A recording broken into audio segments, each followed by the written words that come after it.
So this is a very common question in a time of inflation. How do I figure out which grocery item is actually the best deal? This question is super common. You look across the store and you see big boxes, small boxes, fancy boxes, but which one's actually the best deal at the end of the day? Where should I spend my money? So there's a little trick that people knowledgeable in personal finance have that they're gatekeeping because it's saving them so much money. It's called per unit pricing. If you look on the label of most items, there's going to be a little section, usually in a corner, called per unit price. This is going to be the cost per ounce or per 100 grams of the item. When you're comparing per unit price, you have to make sure that it's comparing the same unit. That's another way they can trick you, if they change the units when you're comparing it. So make sure you're comparing the same unit. Whichever one's cheaper per unit is the one you might want to consider buying. Despite this trick, some companies know about this and they go against it. So sometimes larger packages can actually be less efficient. So you really have to make sure to look at the unit pricing. There's also psychology behind this. Use the per unit pricing because sometimes stores, what they'll do is they'll put pricier options at the eye level. If you look up and down below the eye level row, sometimes you'll see better options with the per unit price. Let's take a look at this example. 1 jar of olive oil, that's an item that's super expensive these days with inflation and transportation costs.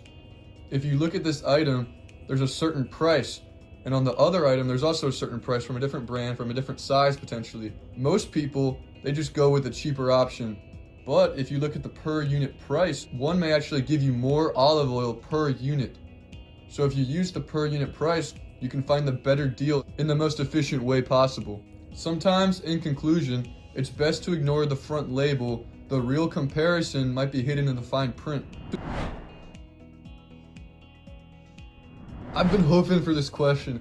How do I calculate a fair tip without using my phone? So I've done this before on a date. You can picture this. I get the bill and my date says, oh, it's $35. So instead of pulling out my phone, I pull out my wallet and I slap $7 on the table. She's like, how'd you do that? I say, I just love personal finance.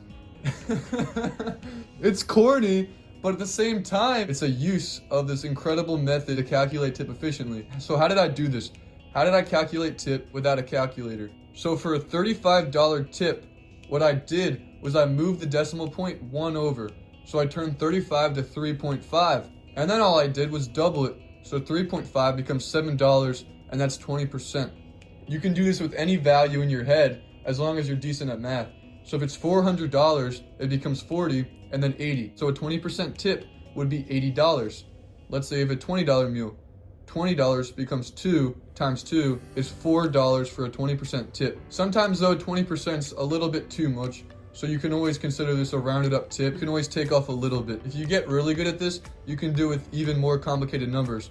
So let's say a meal's $42.80. That becomes 4.28. It's an $8.50 tip.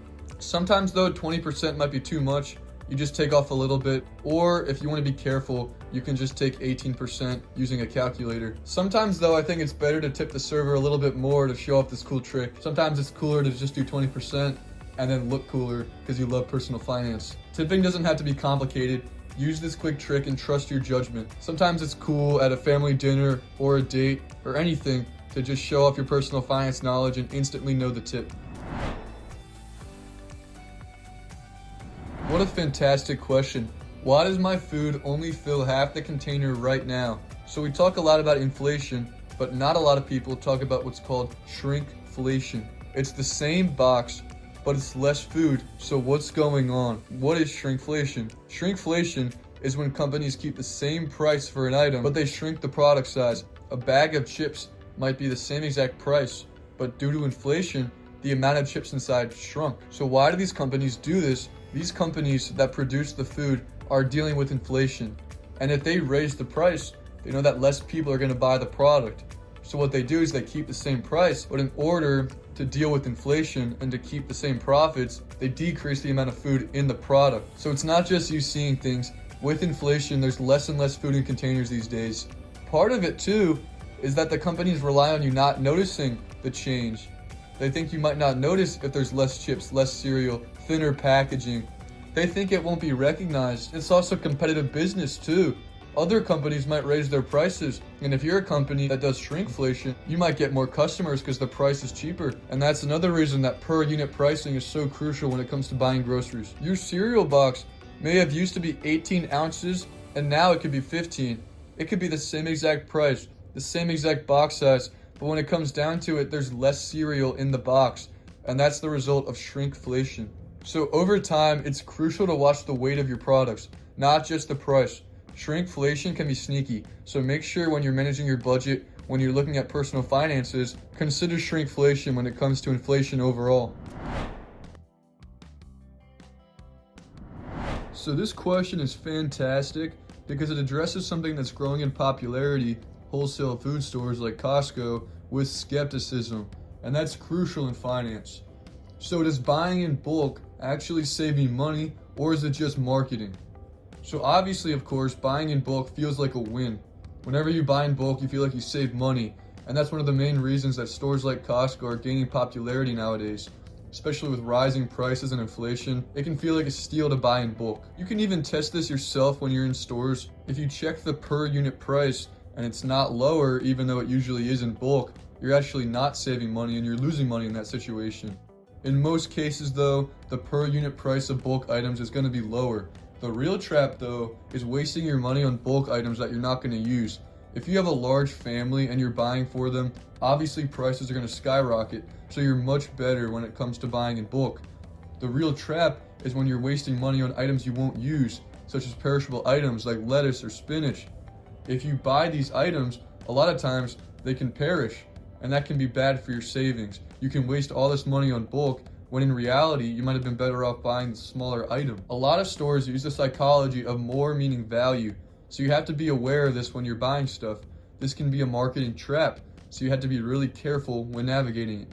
Even though most times you're actually saving money buying in bulk, there are occasions, such as when it comes to perishable items for a non-family, or when it comes to per unit price being lower on a bulk item, this can be super tricky to navigate. Sometimes as well, the membership fees can actually cancel out your savings. Just a little example to illustrate this.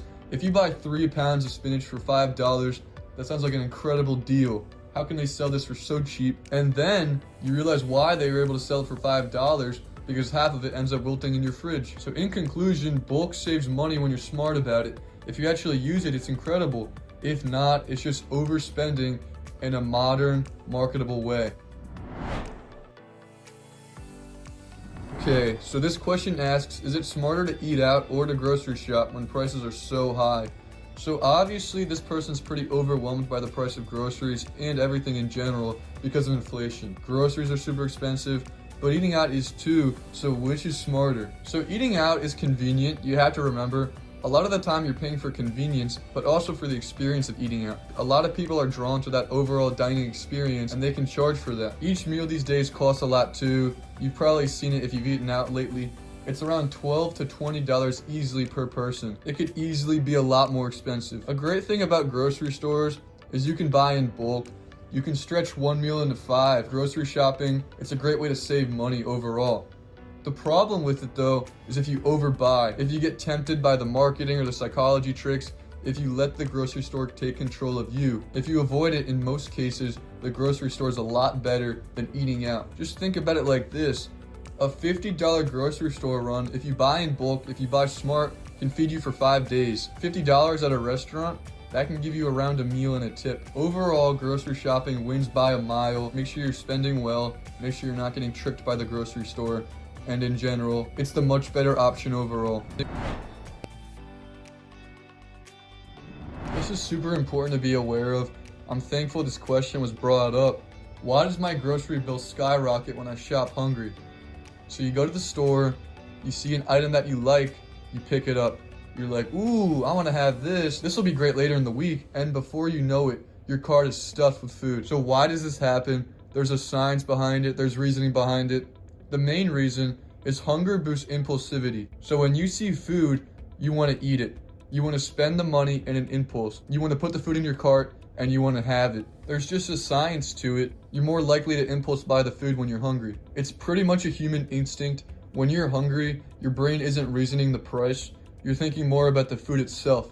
You're thinking, this would taste good. I wish I had this on my plate right now. And all of a sudden the cart's full.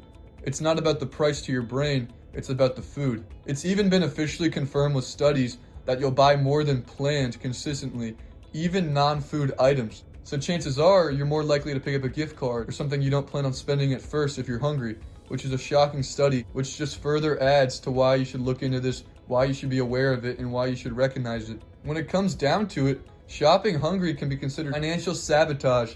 All this money can go down the drain if you shop hungry. So be aware, if you're trying to save money, shopping while full is an incredible way to save money. You avoid impulse buying. You will avoid being a part of the result of all these studies showing that if you shop while hungry, you'll spend more money. This person is asking a question that a ton of people ask. Why do I spend more at the grocery store than I planned? You went in for milk and then you walk out with $100 less in your pocket. Why does this happen? So grocery stores are designed for impulse buys. If you look at the overall layout of a grocery store, you have the bakery smells, you have music, you have certain items placed in certain locations. The entire grocery store is a marketing trap, and you have to consider this when you're going there. Believe it or not, items that you need are placed far apart on purpose. So milk might be in one section, while eggs are in another. Every single thing at a grocery store, chances are it's thought out, it's planned, it's made efficient, so you spend more money. A strategy to combat this, though, is to shop with a list. If you have every item that you need on a list and you stick to that list, you can avoid the traps. If you shop while hungry, this can be a huge problem. You can spend more money than you come in thinking you're going to spend, and it all snowballs. If you can implement these strategies, if you go to the grocery store on a full stomach, it can be a smart way to avoid spending extra money. I've seen this happen a bunch of times. You end up going to the grocery store and you leave with the same exact 3 items that are on sale. And if you look over the long run, the extra money spent on it is immense. You have to be super careful to stick to a list, to be smart when you're spending your money. The best way to combat this overall, though, is awareness of what's happening. If you can think as the grocery store, you can save a ton of money by avoiding the traps, by avoiding the tricks. Being aware is usually the best way to recognize what's going on, to avoid what's happening, to avoid money leaving your pocket. So this is a super common debate, especially when you're talking about inflation and trying to save money any way you can. Are store brands really saving me money, or am I sacrificing quality? When it comes to store brand versus name brand, what it really comes down to is, are you getting what you pay for? So the name brands don't really want you to know this, but most of the time the store brands are made by the same exact manufacturers as the name brands are, which is a huge amount of savings over time. It's much cheaper for nearly the exact same quality. It's up to you. Flavor might matter more. This could mean sauces, coffee, or seasonings. These contribute a ton to the flavor of the food. If you're gonna buy name brand for anything, seasoning and sauces is the biggest one. Here's a quick example. Canned beans might cost $1.59 for the name brand, but 89 cents for the store brand. And if you really look into it, both were made at the same exact facility. So chances are they'll taste super similar. And over time, if you buy a bunch of canned beans, you'll save a ton of money. A quick little trick you can do if you have time, you can buy both the store brand and the name brand. You can blindfold yourself and then taste both. What you'll find a lot of the time, they taste similar enough where you wouldn't mind saving money over time on the store brand. So my piece of advice, my 2 cents, would be to try the store brand first. And if you can't taste a difference, capitalize on it, save money over the long run. You can save a ton of money buying the store brand over the name brand for most foods. This is a super relevant question for a ton of people. Is my $5 daily coffee habit actually hurting my finances? So when you look at this question, it's just $5, but you have to ask yourself, is it really that harmless of a treat each day? If you add it up, $5 a day is $150 a month, which is $1,800 a year. That's not nothing whatsoever. $1,800 is huge for a lot of people when it comes to their budget. Think about it though, if it brings you joy, if you're hitting your savings goals, if you're taking care of debt, if you have a budget and it's accounted for, chances are it's fine. Because you accounted for it, you made sure that over the long run it wasn't hurting you. When budgeting though, you really have to consider the alternatives, the opportunity cost, what you gave up. If you take $1,800 that you might have spent on coffee in a year and you invested it for 10 years at 8%, you make around $27,000. So you can have that money in your pocket instead of spending money on coffee over 10 years. But it's up to you, really. You can decide to spend the money on a coffee stock. You can make it at home. You can have that opportunity. There's alternatives, but if it brings you joy on a daily basis, make sure that you're budgeting for it. You have to really weigh the costs. A lot of people, they look at $5 a day and they say, oh, that's nothing, but they don't consider how it builds up. If you're considering how it builds up, if you're considering the opportunity cost and what you give up in order to finance this habit, if it adds to your life on a daily basis and you calculate all of this and you realize that it's worth it for your $5 a day coffee that adds to your life, it may be a good decision. It may be a habit that you're willing to spend on. But at the same time, make sure you're aware of these costs. Make sure that you're making a smart decision. Make sure your money goes where you want it to go in the long run. Make sure you're making the decision and you're not getting tricked by spending money. When it comes to investing, being skeptical against something super popular is a great mindset to have, and it can make you a ton of money. This person has a super similar mindset to something popular right now, meal prepping. Is meal prepping really worth it financially? So meal prepping is trendy, but is it actually saving you money? I'm here to tell you that it actually can save you money. It helps you avoid something called impulse spending, which means spending money on an impulse, on a quick thought, on a quick decision. Impulse spending can cause you to lose a lot of money over time, especially when it comes down to it. You may be hungry and you may say, oh, let's just get takeout. And over time, that can cost you a lot of money. So in that way, meal prepping is an incredible way to save money. Another reason it saves money that not a lot of people think about is it helps you avoid food waste. If you have consistent portions over a week, it's gonna cut down on food waste, the amount of food that you don't eat and you might get rid of. That can save a lot of money because there's more food you can have the next day or the day after. Not only is meal prepping financially worth it, but it's also worth it based on time. There's nights where you may go, oh, we don't have food, so let's just order something. And if you have the meal already ready in the fridge, you can take that food and just eat it. It saves on time, it saves on money. Sometimes it helps to visualize. You can get 5 chicken rice veggie meals for $2.50 each, or you can grab lunch for $10 a day. And over the course of the week, that adds up to a huge amount. And over the course of a week, over the course of a month, it can add up to a lot of money saved by meal prepping. When we look at habits and trends, this is one of the few that saves time and money. It's also an incredible way to build a routine, which is great in productivity in general. So overall, meal prepping is an incredible thing. And if it's something you're interested in, you should definitely consider it.